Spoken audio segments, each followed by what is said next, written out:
I mean, honestly, it's exhausting. It's pretty frightening out there.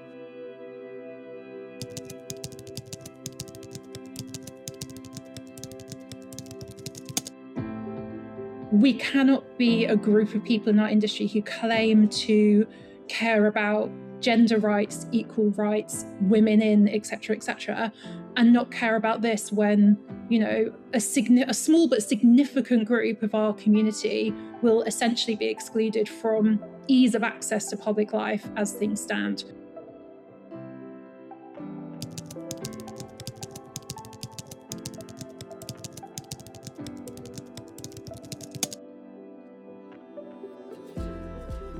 More and more the exhaustion is, and it's not necessarily what people are saying, but you can hear it in their voices. And people who maybe were much more vocal, or maybe much more open in their presentation, their gender presentation, I maybe see around now, they're not dressing as they used to. They're not attending rallies quite like they used to. It becomes exhausting and it becomes quite wearying to carry on, I think, sometimes. And that is something that makes me very sad. Welcome to Raising the Glass. This is an emergency episode, and I want to be honest about why we're recording it now rather than slotting it into the usual schedule. Something's happening in the UK that directly affects trans, non-binary and intersex people, including people in our own industry. And the timing means we cannot wait. So I asked two people to come and talk to me about it. Kristiane Westray is a Whisky communicator and author. Her book, Saviour, was published last year, and she was shortlisted for the 2026 Fortnum Mason Drinks Writer of the Year award. She's written about spirits since 2012, judged thousands of samples, and she's one of the most committed voices for equity in whisky I know.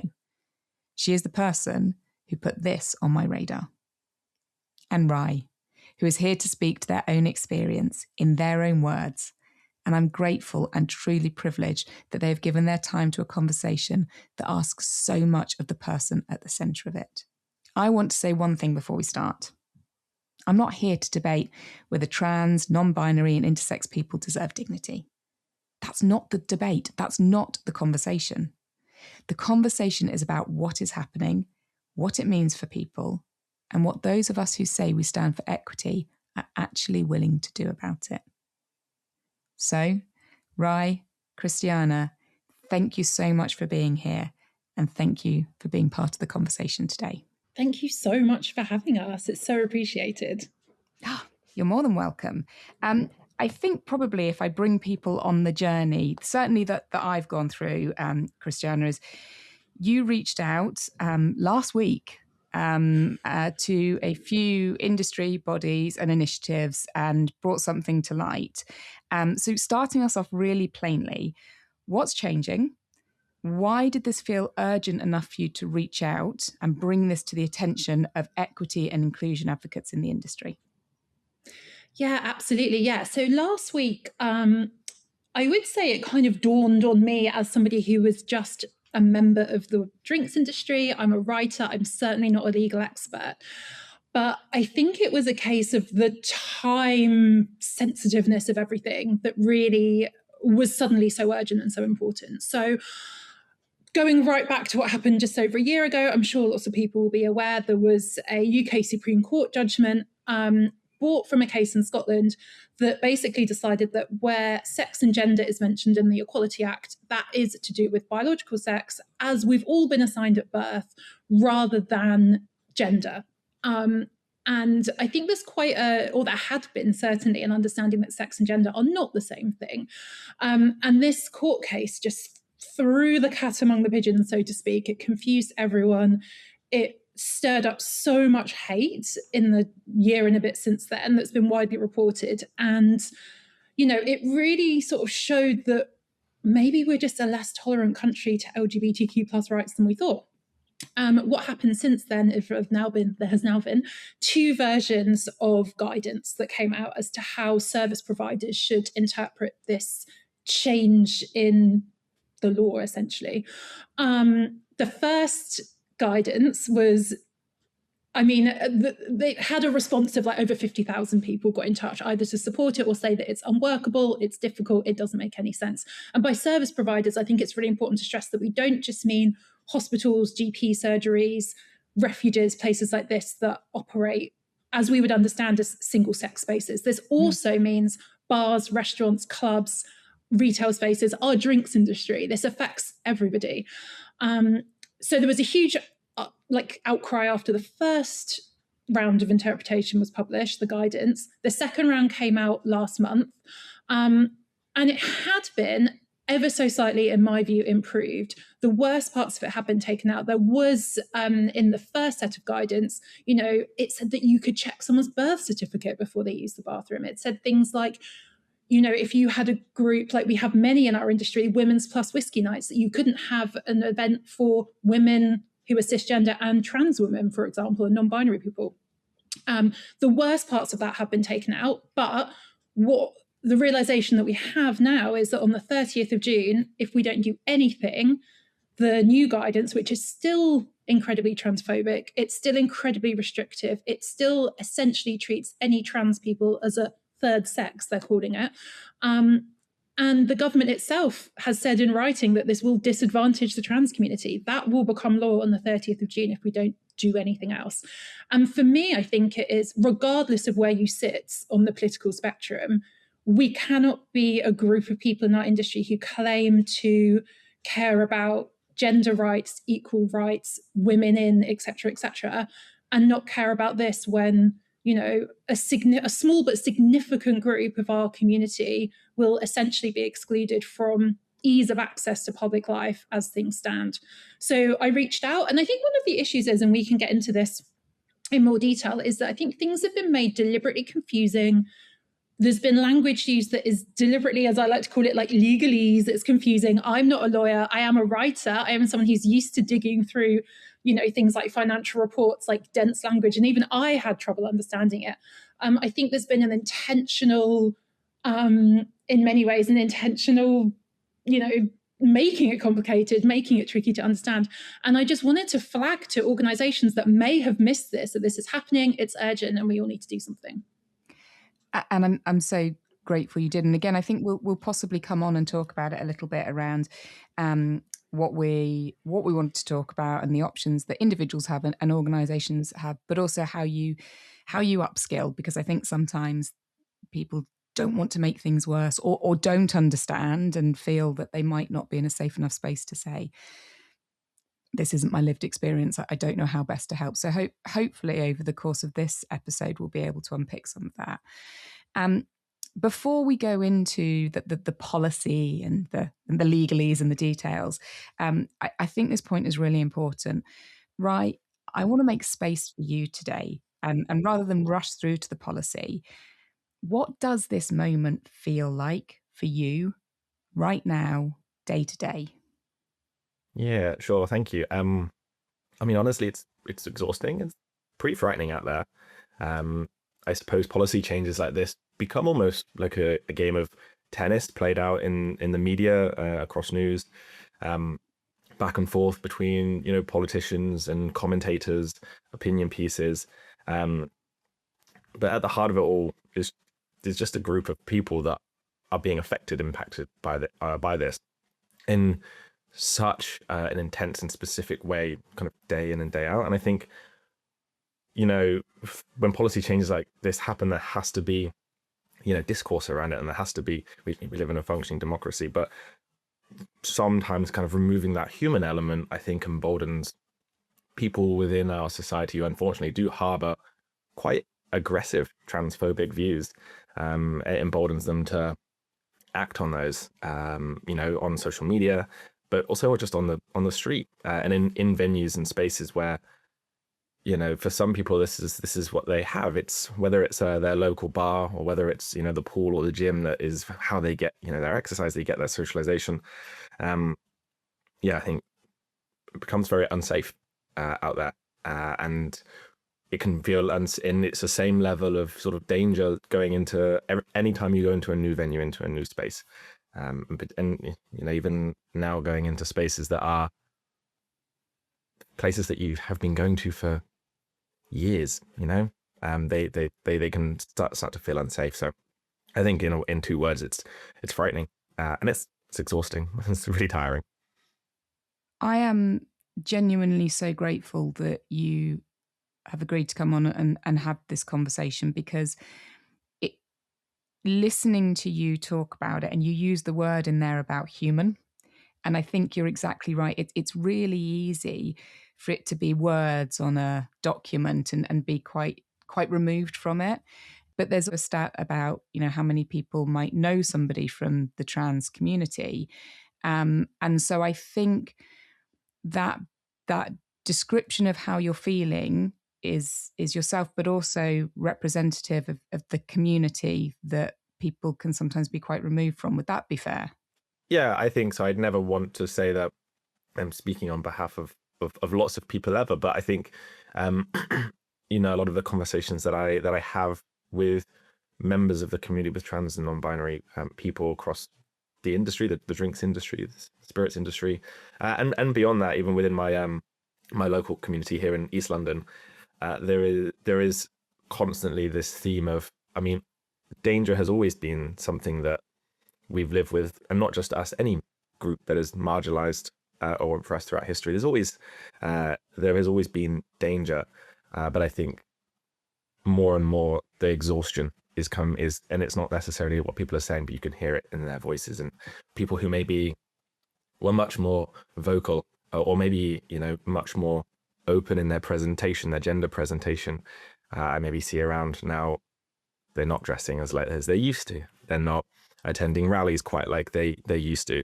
I think it's because it becomes exhausting, and it becomes quite wearying to carry on, I think, sometimes. And that is something that makes me very sad, because I think one thing that I love about the trans and the queer, the LGBTQIA+ community, is the joy with which I see people live when they live their lives authentically.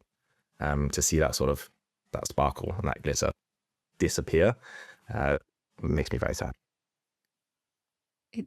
We talk a lot about authenticity, and sometimes the word's overused, but we talk a lot about it on this podcast, in the community. It's words that you hear all the time, and I suppose I probably hadn't really reflected on the privilege of being able to show up authentically as myself, quite in the way that actually you're describing there, where this is somebody, I suppose, stepping back and dulling their authentic self because they're not feeling safe. And to be clear, we're talking about intersex as well. We're talking about people who are not necessarily displaying perceived normative masculine or feminine traits. This has a really big, far-reaching impact that I think people might be slightly unaware of.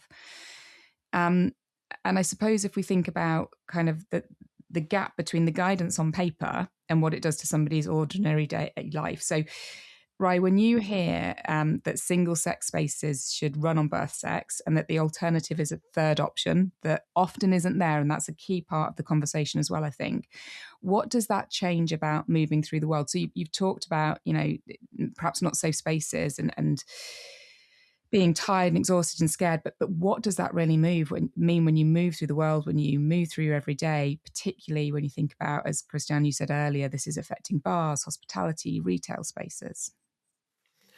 Yeah, I think it sounds like such a simple thing, doesn't it? That there's policy around who should use what bathroom. It sounds simple to boil it down to being in a bar. What bathroom do you use? But I think that's the kicker, is that for many people that is such a simple thing. They know which bathroom they will use, they are comfortable in, because those bathrooms have been created specifically for cis men and cis women. So it's very easy to go to a bar and enjoy your time and have a few drinks and just go and use the bathroom whenever you need. With this change in policy, particularly without uniformity and consistency, I guess, across spaces, anytime I will be in a new bar, I have to think, which bathroom am I going to use every time I get up to go? That is, I think, where exhaustion can creep in, because you're thinking about all these things. Just the simple act of needing to use the bathroom becomes am I safe going in this time? And what about the next time? Or the time tomorrow when it's a different space, or What about in the next venue or the next place I go to? And I think that's, for me,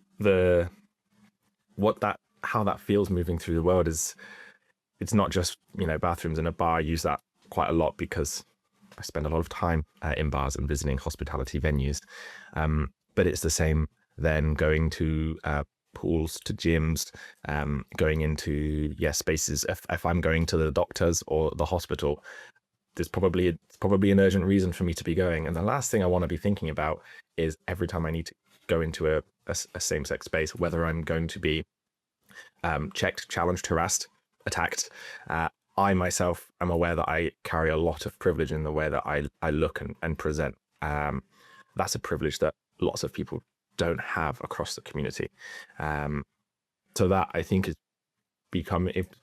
if that is the questions that you've got to think about, as well as, am I safe wearing this? Am I safe presenting in this way?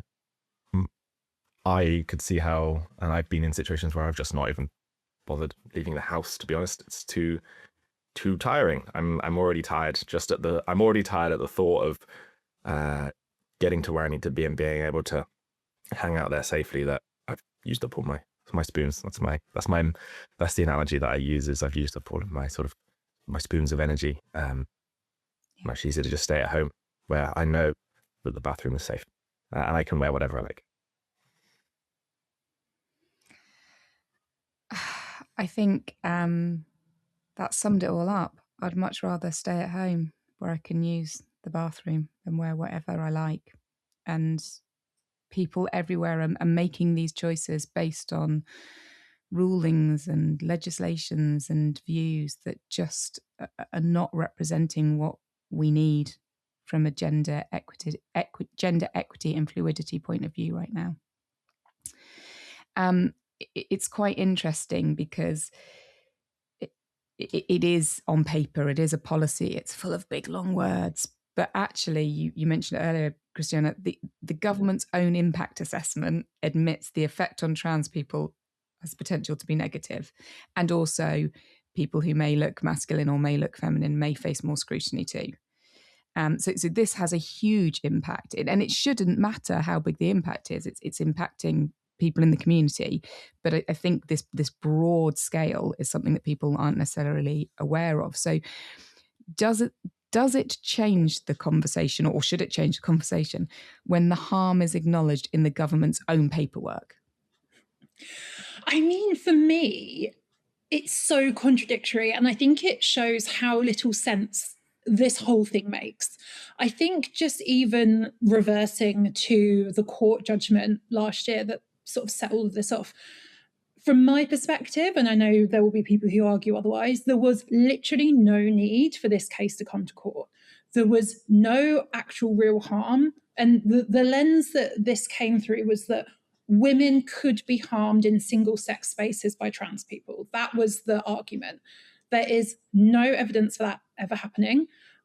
That court case, no trans lawyers, no trans activists, no trans campaigners were allowed to give evidence. So it was one-sided and flawed from the very, very start. And for me, how that's played out ever since, the fact that even, as you say, the government says trans people will be harmed by this, it just, to me, like, you'd say online, the math doesn't math. I'm like, there was no need for this in the first place. Your own admission now is that harm will be caused. So why are we even here? And I just think the intersex community is so gorgeous, so brilliant, so misunderstood. And this alone, I mean, no group of people should ever be used as like a political point, but there are over 40 different sex differences, whether that's chromosomal, hormonal, with anatomy, that are documented in science. So we know that it is insane to try and put biological sex in just 2 boxes when there are over 40 differences. So I think what's really important, as the human element has to come first. Secondly, when we look at this, we have to be like, why is it here? Who's pushing it? And just the fact that it doesn't make any sense at all. And I think the fact that, as you say, coming to your original point, that, it says that if we're treating sex as a binary and trans people are put into this third category and those, facilities might not exist, Well, I think it's really transparent why this is going through. It feels like a very anti-trans and by extension anti-LGBTQ act. And I really think that as people who care about gender equality, that's how we need to look at it. And that is the urgency with which we need to approach it now. And I think the other thing I would say, again, coming at it from a business perspective, which should be well down the list, well-meaning businesses and brands, distillery, visitor centres, bars, who want to create these affirming spaces, that is going to come at a huge, enormous cost. We know hospitality is on its knees right now. We know that budgets are squeezed to the point that we're seeing record closures. How on earth are businesses who want to be inclusive even supposed to play by the new flawed rules to make it so that all of our communities can be involved? And to something that, Rye, you've already said, and you've alluded to as well, Rebecca, like completely appropriately, trans people, non-binary people, intersex people are at the heart of this and they should be the focus. But, we've already had reports in the mainstream press about cisgender people who don't present masculine or feminine enough being challenged in bathrooms. And I'm like, what does that even mean? Like, if I go to a bathroom and the code kind of almost actively encouraged this weird vigilante culture that you are allowed to go and challenge someone. I'm like, who is even like policing the policing? Who do you come back to as to whether something's fair and reasonable enough? I think it's a mess from start to finish. And I just think we need to go completely back to the beginning. We need to look at this with real transparency, real fairness. Ultimately, we need to have trans campaigners, organisations, lawyers involved from the very start. If this small group of women genuinely feel like they're at risk, we need to have a conversation about that. But this is not the answer to a non-existent problem. I think that is such an eloquently put conversation point, because what we're not saying is that there is this group of people. We're not debating whether there is a group of women who are coming out and saying, I don't feel safe. What you're saying is, what's the why behind it? And how do we work through respecting that viewpoint in a way that works for everybody? Because it genuinely doesn't feel like it's 2026 when you have these sort of conversations. I just feel, and I probably say it quite a lot at the minute, we're not stepping back, we're not rowing back, we're fast spiraling out of orbit in terms of how quickly things are just reversing that people have fought really hard and for a really long time. And I think those fights were because when things finally moved forward, people thought they got it. And then you listen and you read and you hear what's going on. And it just feels like we've lost some balance somewhere. The point you make around anybody almost having a right to challenge feels very, very dangerous. We're talking about people not feeling safe, and then we're talking about another group of people telling us that they're not feeling safe. Right? You've been really vulnerable and open about that. And we're almost empowering this vigilante groups that you're talking about to take action. And at the same time, we've got this mental well-being epidemic as a nation and globally, where people now don't feel safe going out and socializing, which is such an important part of well-being. And also, how do you feel when somebody questions you? There's so many layers. And I think we've got a system coming into play potentially that hasn't been built with any empathy or with any expertise. Kristiane, you talk about gender equity. And then that means all genders. And I think that's a really important point that people need to be able to make. Because I think statistically, we kind of, although I'm talking about, moving forward, I think we still sometimes see this binary perception, perhaps. Where has the equity world, including drinks, been quiet when it should have spoken? And I'm going to be really, really direct with you and ask you to be super honest. Does that include people like me? Does it include in organisations like Raising the Glass, equity platforms, diversity platforms? What would you want to say? I think it's a really interesting point. And I think, not to again go back to like numbers and commercial stuff, but I think there has been a very well-meaning movement to increase intersectionality, and Rye, I know this is something you want to talk about, so I'll come to you on this in a second because I think it's so interesting.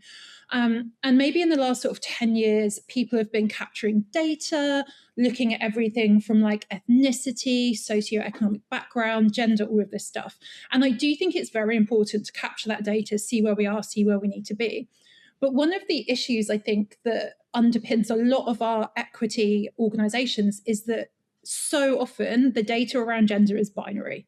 It's male, female, it's sex even, it's not even gender. So I think it's very hard to come to some of these problems when the trans community isn't even represented in the numbers at all. So I think that's one thing. And I think a lot of the time, even when you look at, the big companies reporting around, male, female representation on boards, whatever, I'm like, you're completely erasing so many genders even before you start. So that's one thing that I would say. I think a lot of the time, the issue is not people wanting a more inclusive industry. It's a lack of understanding. Like we said before, if 2 out of 3 people in the country have never met a trans person, this sort of real gender equality that isn't binary is not going to be front of your mind when you're making policies, or you know who to reach out to, or you know who to consult with, I should say. And I think that's it. There's a phrase that I often see on placards, which is nothing about us without us. And I think that's so true for any marginalized group you want to talk about or talk with. Make sure you're including somebody from whatever that background is. Do I think the equity groups need to do more? My short answer is yes, because I think we always do. And I think how, as an industry, and even personally, I feel like we've been caught sleeping a little bit on this one. The fact that we're recording this on the 8th of June, and we're talking about a hard cliff edge on the 30th of June. So that sounded very Brexity to talk about cliff edges, but you know what I mean. And I'm like, yeah, but again, this comes down to the government using deliberately complicated language, really complicated procedures, people just not really understanding enough. And I think a personal challenge I've had is, with the anger, with the rage, with the sense of inequality, to come at this with like a generosity of spirit and assume that people don't understand, and that we can start with a conversation rather than being like, you are wrong, you have forgotten about this, because that doesn't get you anywhere. But yeah, on the intersectional stuff, right, we had a really interesting chat about this and how it doesn't always help, I think, when we put ourselves in these quite rigid boxes when we're having these conversations. I think intersectionality is so key. And I mean, how many of us are there now on this planet? Over 7 billion. And I think that's 7 billion individual people who are entirely unique throughout every identifying characteristic of that person. And I think that's beautiful. I think that's wonderful. I think that's overwhelming to think of sometimes, but I also think it's incredibly wonderful that there is so much variety in one species. I think that's wonderful. And for that reason, I think intersectionality is that's where it is key. I think labels are so, I've often thought this, what non-binary means to me is completely different to what it means to anybody else. And that, I think that's been a challenge with me sometimes talking to people. We're using the same language, but we have our own interpretation of it. We're meeting each other and trying to understand what it means to each other. And that, I think, is the same with any characteristic, whether it's ethnicity, whether it's gender, whether it's sex, whether it's religion, socioeconomic class, even political beliefs. Applying a label to yourself is always only ever going to be interpreted by the other person based on their entire worldview. So, how 7 billion conversations, I suppose, need to happen to really understand everything. And so sometimes, yeah, kind of picking up a label and putting it on, I mean, it saved my life to have that label, but it's also made things difficult even with people who use the same label, because we have to put our heads together and figure out what it means to one another first before we then give a unified front to somebody else and explain it to someone who's not had that experience. I mean, it's a challenge, but I'm smiling because it's also beautiful.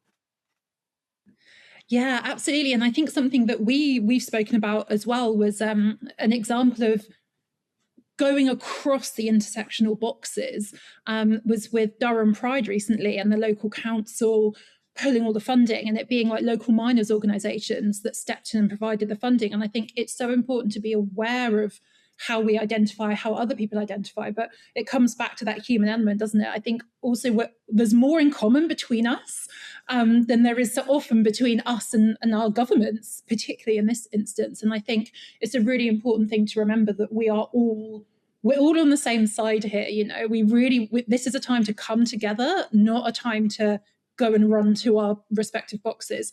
But I would say someone who's feeling unsafe, particularly the trans community right now, please take time, be with your people, take the time you need, look after yourself. Like, your mental well-being is so important. Now is the time for allies to come together and try and sort all of this out, because, you know, it's hurtful, it's harmful. It's up to us, I think, to step in and carry some of that burden as best we can. Yeah, I agree. I think I am hearing loudly and clearly that this is the time for advocacy and allyship. And for anybody who doesn't know what we're talking about with the Durham Council and the miners, it actually goes back 42 years when, you know, there were all the challenges with the miners up in the north, and actually down in London, the gay community came out in force and were true advocates and allyship of people that they probably hadn't even met. And then fast forward 42 years later, and they are repaying that in Durham by creating enough charity funds to be able to host a Pride event that actually has raised more money than they probably would have had in the budget anyway. So for sure, allyship and advocacy, this is our responsibility. This is our moment. There is not a time for stepping back if this is something that you're passionate about. But I do think there is still something in some people where they want to be allies, they want to help, but there's almost a fear of getting it wrong or saying the wrong thing. I think there's a bit of meeting people where they are. But for anybody who's there thinking, I don't want to get this wrong, Rai, if I can ask you, what really helps, and what have you experienced that maybe feels a bit hollow? Yeah, sure. I think I just want to gently challenge the word wrong, getting it wrong. There's misunderstanding. But once we talk about getting it right and getting it wrong, I think that's where a lot of people do get a bit worried, because no one wants to be wrong. But look, we get things as we grow up, we get things wrong, we misunderstand all the time, right? Education doesn't end at school. We're constantly learning, and there's so much to learn. And I think that's also wonderful. I think where we're at in the world right now, I'd rather someone tried than and got it wrong than didn't try at all. And in terms of how it looks, it doesn't need to be always the case that, you know, you're someone who has gone out of your way to learn. You've met with people from the community. You understand the nuance, and you understand as much as possible for someone who doesn't necessarily live within the community. And then you go out and advocate. Sometimes actually, being an ally and supporting someone it's the small human moments. It's just asking someone if they're okay in a venue, on a train, if you see something. You don't need to step in and put yourself in the way necessarily, but just making just a smile. Just be like, you know, how's that? And I think I'll use the word kind of privilege and using one's privilege to advocate for others. And I think it's a big reason that I'm here today is that I am male presenting. I often pass as male. There are lots of things about my identity that pass. I have a privilege that a lot of others in the community don't. And so for me, I can actually, well, even though it is terrifying, I can walk into a room full of, you know, maybe cis men who might be quite intimidating and have a conversation. That's frightening to me, but it's a privilege that I do have and I need to use safely, of course, but I need to use it on behalf of others. But it doesn't need to be as big as that. You might have privilege by simply being the manager of a venue, the person who has the ability to remove people from the bar if they are using inappropriate language, if they're making people uncomfortable. You might simply have the privilege of not being tired. You might have the privilege of having energy today, whilst you have a colleague or a peer or someone who is, you can see that they're exhausted because again they've walked into a venue and it's got 2 sets of toilets and they don't know what to do. they're going to be exhausted and you might not be. So that there's also, I suppose, that privilege. I think, I would say that doing something and slipping up is way better than not doing anything. And holding the space and the compassion to get it wrong. I think that's another difficult thing that I think we all struggle with, is the ability to say, I got that wrong. I'm really sorry. I won't do it again. I think that's a really hard thing for a lot of people to say, myself included, sometimes. But it's a really easy way to grow together and to show up for one another. Those are sort of, the things. I think, to summarize, bringing it to the human element, and showing up for someone as you would your friend, whatever that looks like. It can be very, very small. We don't all have to go out and advocate and be on the streets demonstrating. It's the small human moments where we can really support someone with just a smile, a hug, that kind of thing. I think some of the biggest learnings come from when we do make a mistake, and owning it and sharing it. And I think if those mistakes are made with positive intent, then actually we all find a way through it. And I think probably my build would be how wonderful it would be if we were magnanimous enough to share our mistakes with a little bit more vulnerability, so others could learn a bit more quickly. That might help speed things up. You've shared a few examples there of what people could do, but for anybody working in a bar, a distillery, a brand, or anybody that this has resonated with, I think there's some great examples there, but probably more for you, Kristiane, in terms of what we're trying to do this week. What can people do to really help support what we're trying to do? Okay, there is one absolute tangible thing you can do this week that is free and super easy that will really help with this. And I cannot stress enough how easy and free this is. There's a charity called Not a Phase that is absolutely amazing. If you go to their website, go to their drop down, they've got an email your MP section. You don't even need to know who your MP is to use that tool and write to your MP. What does that do? So there is an absolutely iconic member of parliament called Nadia Whittome, who has put together basically a motion to get the code that's currently passing through disapproved. It's quite a long shot that this happens. Like, parliamentary procedure is very technical, very annoying. Like, the party has to grant that even to be debated. But if you get a majority of MPs signing it, it makes it more likely that it will get thrown out, or it will basically run on, and it won't, the guidance in it won't become what the law refers to on the 30th of June. So yes, write to your MP. The tool, again, Not a Phase's website, is so easy. All you need is your name, your postcode. They don't capture your data. Off you go. If you are a business, I would absolutely love it if you could email your MP from a more personal capacity and share what the impact would be on your business. The fact that you might not be able to afford to put in gender-neutral bathrooms that would be compliant with the code. The fact that you are concerned about what would happen to your customers if they were policed in a way that we've described. I think bringing these human elements to our MPs is so important. They have a duty, regardless of their political party, to represent the views of their constituents. So get onto them. As I say, I think at the time of recording, there are 93 MPs who've signed up to it. About 18%.